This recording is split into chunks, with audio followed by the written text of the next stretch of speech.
오늘 말씀은 이사야서 20장 1절부터 6절까지 말씀 우리 함께 보겠습니다. 합독하겠습니다. 아시랴 왕 사르곤이 보낸 다르단 장군이 아스돗으로 와서 아스돗을 점령하였다. 그의 주님께서 아모스의 아들 이사야를 시켜서 말씀하셨다. 주님께서 이사야에게 말씀하시기를 허리에 두른 베옷을 벗고 발에서 신을 벗으라고 하셨다. 그래서 이사야는 말씀대로 옷을 벗고 맨발로 다녔다. 그때 주님께서 말씀하셨다. 나의 종 이사야가 3년 동안 벗은 몸과 맨발로 다니면서 이집트와 에디오피아에게 표징과 징조가 된 것처럼 아시리아 왕이 이집트에서 잡은 포로와 이디오피아에서 잡은 포로를 젊은이나 늙은이 할 것 없이 모두 벗은 몸과 맨발로 끌고 갈 것이니 이집트 사람이 수치스럽게도 그들의 엉덩이까지 드러는 채로 끌려갈 것이다. 그리하여 에디오피아를 의지하던 자들과 이집트를 그들의 자랑으로 여기던 자들이 두려워하고 부끄러워할 것이다. 그날이 오면 이 해변에 사는 백성이 이렇게 말할 것이다. 우리가 의지하던 나라 아시라 왕에게서 구해달라고 우리를 살려달라고 도움을 청한 나라가 이렇게 되었으니 이제 우리가 어디로 피해야 한담 말이냐. 아멘. 여러분 믿는 도끼에 발등 찍힌다 이런 이야기 우리 들어보셨죠? 여러분 이 말은 도끼가 원래 잘못된 도끼다, 나쁜 도끼다 이런 이야기가 아니죠. 처음부터 문제가 있었는데 우리가 그걸 몰라왔다 이것도 아닙니다. 믿었기 때문에 마음을 놓았고 또 의지했기 때문에 내 삶의 무게를 온전히 다 싣고 있었는데 그 신뢰가 상처로 돌아오는 것 이러한 것을 우리가 믿는 도끼에 발등 찍혔다 이런 얘기를 하죠. 근데 여러분께 한 가지 물어보고 싶은 게 있어요. 지금 여러분은 무엇을 믿고 또 무엇에게 여러분의 마음을 맡기고 기대고 있습니까? 여러분 건강일 수도 있고 또 자녀일 수도 있죠. 통장에 찍혀 있는 통장의 잔고 숫자일 수도 있고 나를 알아주는 사람이나 지금까지 쌓아온 나의 경력일 수도 있습니다. 이런 것 자체로는 나쁜 것이 아니죠. 오히려 하나님께서 우리에게 주신 선물일 수도 있어요. 문제는 그것들이 있느냐 없느냐 이 문제가 아니죠. 내가 그것들을 얼마나 의존하고 의지하고 있느냐 이것에 대한 문제인 거죠. 그것이 흔들릴 때 나도 막 흔들려 버리고 그것이 무너졌는데 나도 함께 무너져 버리면 어느새 그것이 나의 피난처가 되어 있다라는 증거겠죠.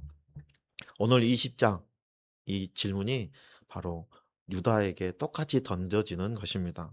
오늘 본문 1절과 2절을 보면요. 그 순서가 다소 좀 복잡해요.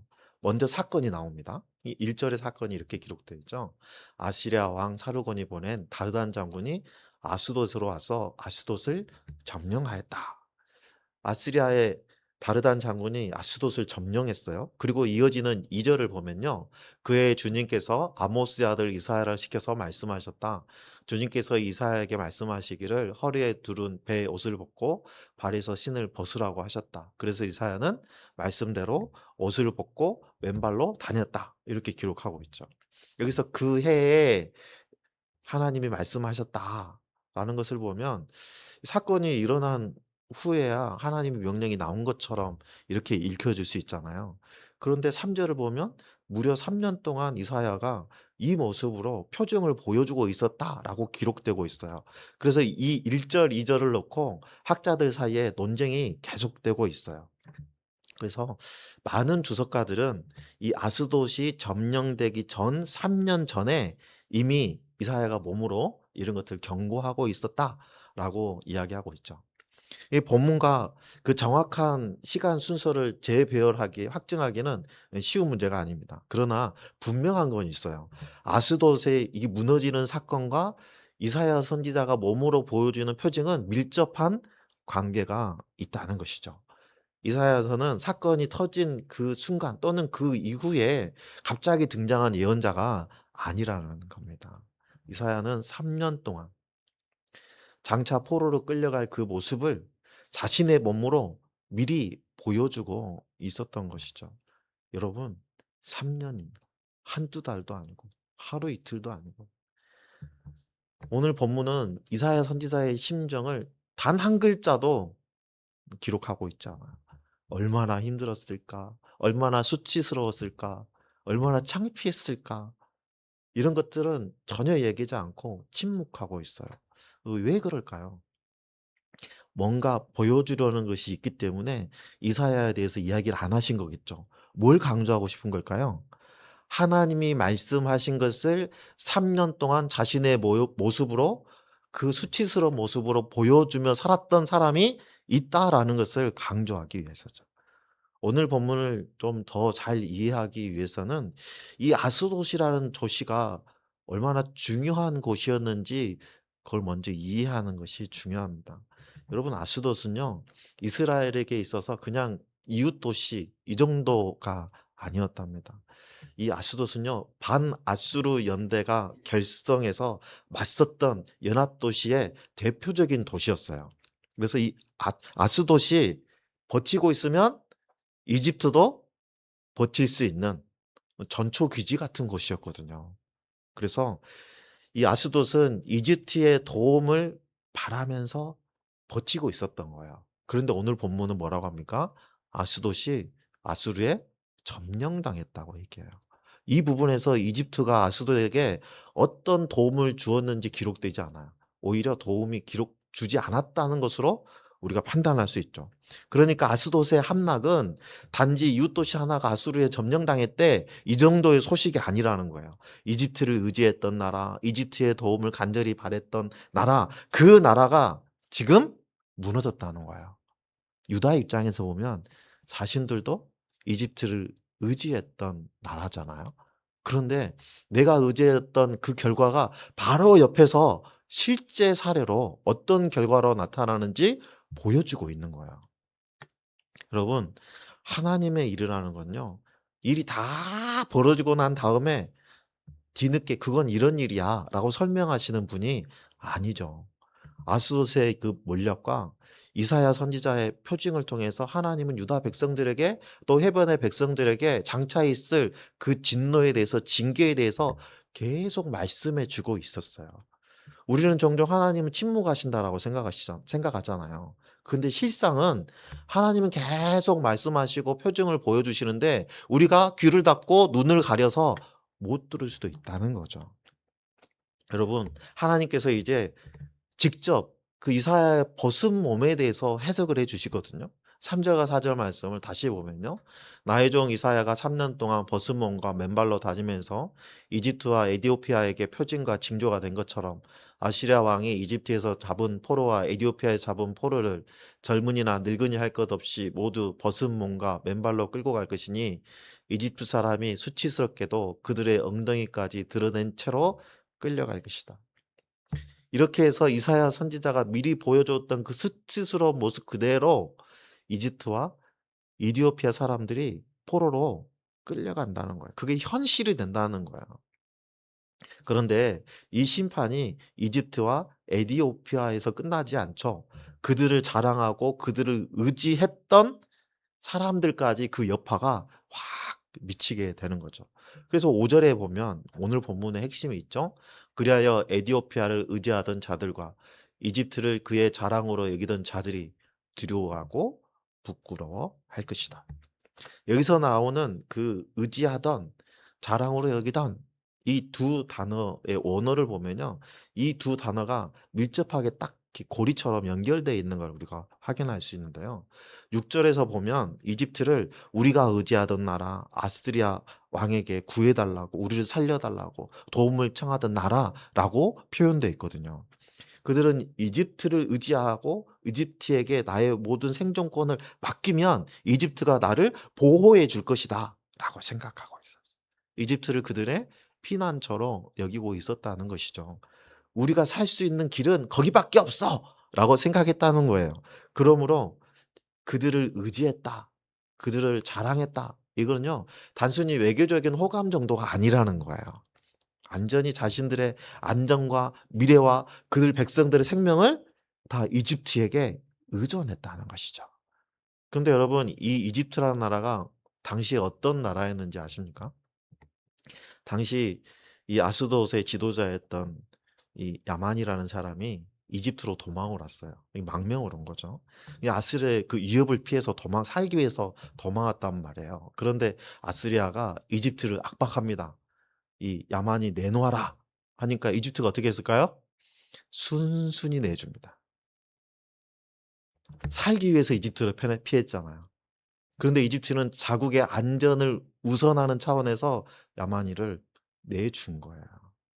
여러분, 그들이 바라던 그 이집트, 그들이 자랑하던 이 이집트는요, 정작 자신에게 피한 그 한 사람도 제대로 지켜주지 못하는 나라였다는 거야.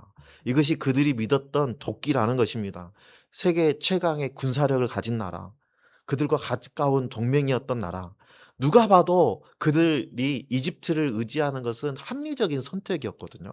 그런데 그들이 믿었던 그 도끼가 정작 자기 자신도 지키지 못하는 그런 나라였다는 거예요. 그래서 5 절에 보면 "그들이 두려워하고 부끄러워할 것이다."라고 얘기하잖아요. 여기서 "그들이"라는 이 말은요, 구스를 의지하고 이집트를 자랑하던 자들을 의미합니다. 이 두려움과 이 부끄러움은 언어로 보면 단순히 공포, 창피 이런 정도 수준이 아니에요. 내가 디디고 있던 땅이 갑자기 확 무너져 버리는 거야. 끔찍하죠. 그렇죠? 내가 끝까지 믿고 신뢰했던 그 사람한테 배신당한 거예요. 그게 여기서 말하는 부끄러움, 두려움, 이게 수치를 의미하는 거예요. 이집트에 마음을 맡겼기 때문에 생긴 수치, 두려움이라는 거예요. 이집트가 무너지는 순간 그들의 마음속에 찾아오는 것은 두 가지였어요. 첫 번째는요, 자책이에요. 내가 저렇게 무너질 나라를, 하필 저 나라를 내가 의지했단 말인가? 이불 뒤집어 쓰고 발길질할 그런 상황인 거죠. 두 번째는요, 막막함이에요. 내가 마지막 의지처라고 믿었던 이집트가 무너지고 나니까 '그럼 나는 이제 무엇을 의지해야 되지?' 라는 막막함입니다. 믿는 도끼였던 이집트가 알고 보니까 썩은 동아줄이었다는 것입니다. 이집트가 무너졌다는 그 사실만으로도 참 두려운 일이에요. 그런데 더 부끄러운 것은 자신들의 모든 희망과 생명을 그 무너지는 이집트에 맡기고 있었다는 것이죠. 의지했던 만큼 이집트의 몰약이 절망으로 다가오는 거예요. 오늘 본문은 이 두려움과 부끄러움으로 유다에게 적용하지는 않는, 그죠? 이 부분에 유다의 이름이 기록되어 있지 않아요. 하지만 같은 시기에 유다 역시 이집트와 이 에티오피아를 의지하고 신뢰했던 나라 중에 하나입니다. 이 말씀을 듣는 유다도 이 말씀의 거울 앞에서 그들과 동일하게 두려움과 부끄러움을 느꼈어야 했죠. 그런데 여러분, 우리는 이 세대는 절대 무너지지 않았던 절대 무너지지 않을 거라고 생각했던 것들이 무너져 버리는 것을 이미 경험했어요. 여러분, IMF 기억하시죠? 저 대기업이 절대 무너질 거라 상상조차 하지 않았어요. 저 큰 기업이 넘어질 수 있다고? 내가 이 든든한 국책은행에 돈을 맡겼는데 그 돈이 사라질 수 있다고? 상상도 할 수 없는 일. 그런데 어떻게 됐습니까? 그 은행이 문 닫고 그 대기업이 무너지고 말았어요. 우리는 그것을 뉴스로 들은 게 아니죠. 우리의 삶의 자리에서 우리의 통장의 숫자로 명확하게 경험했던 세대입니다. 여기서 우리가 꼭 짚고 넘어가야 될 부분이 있어요. 바로 앞장 19장에, 이사야 19장에 보면 하나님이 이집트를 사랑하신다고 했어요. 이집트를 내 백성이라고 하셨거든요. 그런데요, 유다가 이집트를 사랑하고 있다? 이집트를 의지한다? 이게 왜 잘못이 될까요? 하나님도 사랑하고 하나님도 내 백성이라고 말씀하시는데, 유다의 잘못은요, 나쁜 것을 사랑하는 게 아니고 이집트를 미워하지 않은 것이 아니에요. 사랑해도 되는 것과 내 목숨을 의지해야 되는 것, 이 차이를 구별하지 못한 거예요. 여러분, 내가 사랑해도 된다는 것, 그것이, 그 대상이 내가 목숨을 의지할 대상이 될 수는 일치하지는 않는 거예요. 이 구분을 놓친 것이 유다의 문제인 거예요. 여러분, 여러분들이 의지하고 있고 여러분들이 마음을 두고 신뢰하고 있는 그것들 그 자체가요, 문제가 아니에요. 그것은 하나님께서 여러분들에게 주신 것들이잖아요. 그 자체로 문제가 되지 않아요. 중요한 질문은요. 그것이 하나님이 내게 주셔 가지고 내가 의지하고 있는 내 마음의 한편이 가 있는 그것이 얼마나 강한가, 내가 신뢰할 만한가, 그것이 문제가 아니고요. 그것이 정말 나를 구원할 수 있는가. 이게 중요한 질문인 거예요. 여러분이 마지막 희망을 걸고 있는 그 믿는 도끼가 지금 이미 금이가 있는 것일 수도 있어요. 그렇다면 우리가 어떻게 해야 되는가? 오늘 본문 6 절을 보면요. 그날이 오면 해변에 사는 백성이 이렇게 말할 것이다. 우리가 의지하던 나라 아시리아 왕에게 구해 달라고, 우리를 살려 달라고 도움을 청한 나라가 이렇게 되었으니 이제 우리가 어디로 피해야 한단 말이냐. 오늘 본문은 이 질문으로 끝나요. 답변이 없습니다. 앞서 보았듯이 이 본문의 자리에 유다의 반응 뭐 이런 게 기록되어 있지 않아요. 이 침묵이 끝까지 진행이 됩니다. 하지만 이 유다가 이 경고를 얼마나 깊게 받아들였는가 여부는 우리가 앞으로 이사야서 말씀을 계속 묵상해 나가면 자연스럽게 나타납니다. 훗날 유다 지도자들은요. 다시 이집트의 군사력과 그 동맹을 의지하려고 했어요. 그래서 이사야 선지자들은 그들을 향해서 거듭 견책하죠. 히스기야 역시 이런 정치적인 상황과 흐름을 완전히 거부하지를 못했어요. 이 사조에 안전하지 못했죠. 그래서 아스리아 위협이 확 밀려올 때 히스기야 마음이 두 갈래로 갈라져 있을 때가 있었어요. 그런데 막상 사내립이 성문 앞에 딱 들이닥쳐서 고립되게 됐을 때, 그리고 사내립이 여호와 하나님의 이름을 모욕했을 때 히스기야는 그 모욕적인 서신을 가지고 하나님의 제단 앞으로 나아갑니다. 그때서야. 이 부분에 대해서는 우리가 몇 주 뒤에 좀 더 자세히 주일 예배 때 살펴보겠습니다. 우리가 확인해야 될 것은 딱 한 가지예요. 위기가 닥쳤을 때 우리는 어디로 피하고 있는가 이거죠. 여러분이 흔들릴 때 가장 먼저 떠오르는 게 있을 수 있어요. 여러분, 그 대상이 하나님인지 아니면 다른 것인지, 문제가 생겼을 때 내 마음을 의지하는 것이 내 자식일 수도 있고, 또 내 지인일 수도 있고, 힘없는 어떤 권력자일 수도 있잖아요. 내가 이 모든 것을 하지 말아야 된다? 아니에요. 내가 내 자식에게 야, 나 이런 문제가 있어. 어떻게 하면 좋을까? 의논할 수 있어요. 내가 의사에게 가서 찾아가서 아, 여기가 좀 아픈데요. 왜 아플까요? 의논할 수 있어요. 그런데 그 모든 것보다 하나님이 우선하지 않을 때 문제가 생긴다는 거야. 사람에 가서 묻고 병원에 가서 묻고 형편을 계산하고 가계부를 정리해 보고 이렇게 문제가 되는 게 아니라니까요. 이거 자체는 괜찮아요. 하지만 그런 것들을 하면서 내 마음이 온전히 먼저 하나님께 맡기지 않는 게 문제가 된다는 거예요. 여러분 이제 점점 나이들 들어가면서 건강 검진 결과서를 받아볼 때 좀 마음이 두근반 세근반 하지 않으세요?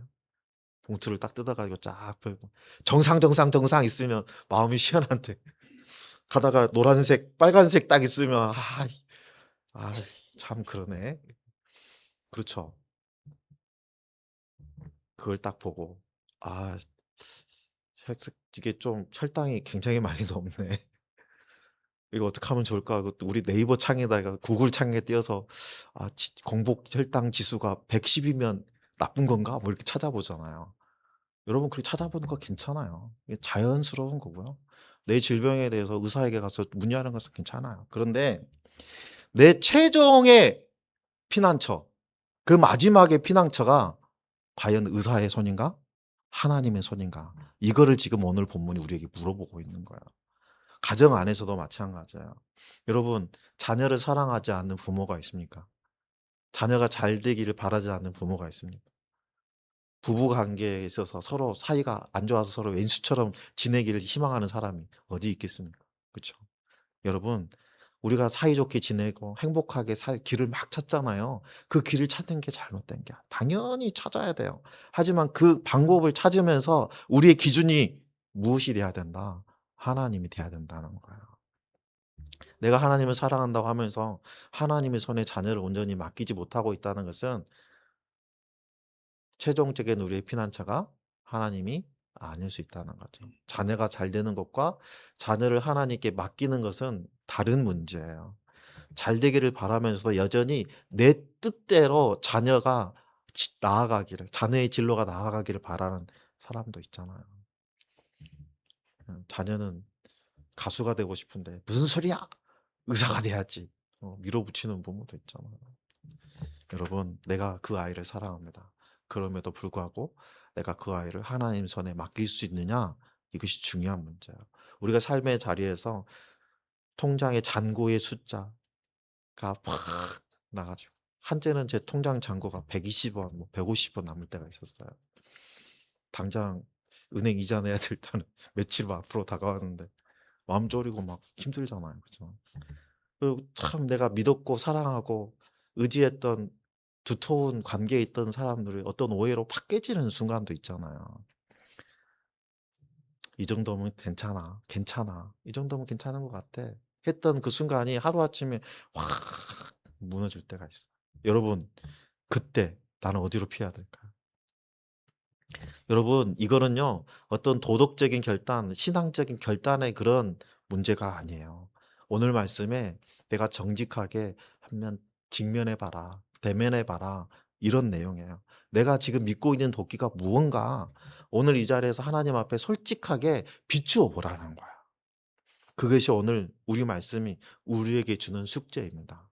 우리가 믿는 도끼, 그것도요, 하나님의 심판 아래에 있는 존재예요. 여러분, 이집트는 강했습니다. 구스도 엄청 강했어요. 유다가 그들을 붙잡는 것은 어리석은 행동이 아니고요. 그 시대에 누구나 결정하고 선택할 수 있는 합리적인 방법이었습니다. 그런데 본문은 오늘 그 합리적으로 보이는 것들이 그 순간 가장 수치스러운 모습으로 아수르로 끌려가고 있다는 것을 우리에게 보여주고 있어요. 여러분, 지금 여러분이 믿는 도끼는 무엇입니까? 자식이 잘 되면 괜찮을까라고 믿는 그 마음, 통장에 좀 재고가 쫙 잔고가 두둑하게 쌓이면 뿌듯해하는 그런 마음, 내가 어떤 믿는 사람이 곁에 있으면 나는 흔들리지 않을 거라는 그 든든한 마음, 여러분, 그 마음 자체는 나쁘지 않아요. 다 하나님이 주신 거예요. 그런데 오늘 본문은 그 자체를 얘기하지 않아요. 그럼에도 내 마음, 나의 신앙의 뿌리, 내 온전한 마지막 피난처가 어디인가. 그것들이 무너질 때 나도 무너진다면 그거는 내 온전한 피난처가 아니라는 거예요. 여러분, 본문의 해변 주민들은요, 탄식으로 끝나요. 이제 우리가 도대체 어디로 피해야 한단 말인가. 그런데 유다는요, 이 질문을 하지 않아요. 표현되어 있지 않아요. 아스돗이 무너지는 것을 지켜보면서 유다는 아마도 이 질문을 자신들 마음 한켠에 품고 있었을 거예요. 우리도 다르지 않죠. 우리도 우리의 건강이 갑자기 무너졌을 때, 우리가 붙잡고 있는 것이 막 흔들릴 때, 그때가 있잖아요. 흔들리기 전에는 몰라요. 하지만 딱 흔들리는 순간 우리의 손을 어디를 향해서 내밀고 있는가. 그 순간이 되면 우리는 오늘 본문 6절과 똑같은 질문을 하게 되죠. 이제 내가 어디로 피해야 한단 말인가. 그런데 오늘 우리에게는요, 유다에게 약속으로 주셨던 그 임마누엘이 누구인지 이미 알고 있죠. 말씀을 통해서. 우리는 몇 주간 이사야 7장을 통해서 임마누엘의 약속을 보았고, 9장과 11장을 통해서 이새의 줄기에서 나는 한 싹을 우리가 함께 확인하면서 여기까지 걸어왔어요. 여러분, 이집트도 무너지고 구스도 무너집니다. 심판의 한 복판에서 하나님은 다른 이름 하나를 우리에게 약속으로 주셨어요. 그 다른 이름 하나를 유다에게 약속하고 있어요. 하나님이 우리와 함께 하신다는 그 이름이요. 유다는 그 약속을 보고 살았어요. 하지만 우리는 그 약속을 이미 누리고 살고 있어요. 이집트는 심판 앞에서 무너졌습니다. 구스도 심판 앞에서 무너졌어요. 그러나 이새의 줄기에서 나신 그분은 다른 피난처럼 흔들리지 않는 분이에요. 우리의 죄를 위해서 대신 십자가를 지시고 죽음당하시고 이겨내신 분입니다. 여러분이 붙잡았던 그 도끼가 오늘 흔들리고 있다면 그것을 불행이라고만 생각하지 마십시오. 오히려 내가 잘못된 곳에 두었던 내 마음을 다시 돌이켜서 참된 피난처이신 주님께로 돌릴 수 있는 그 기회가 될 수 있어요. 간혹 우리 어머님들은 이런 얘기하세요. "아이고 나는 지지리도 복이 없어야. 나는 남편 복도 없더니 자식 복도 없네." 여러분한테는 정말 큰 복이 있어요. 무슨 복이요? 임마누엘의 복이 있어요. 우리를 위해서 심판을 짊어지시고 죽임을 이기신 그분께로 피할 수 있는 권리가 권한이 우리에게 있고 그러한 부르심으로 우리를 부르시고 계세요. 이번 한 주 흔들리는 도끼를 잡고 있었다면 그 손을 펴고 흔들리지 않으시는 여호와 하나님을 붙드시는 저와 여러분들 다 되시기를 예수님의 이름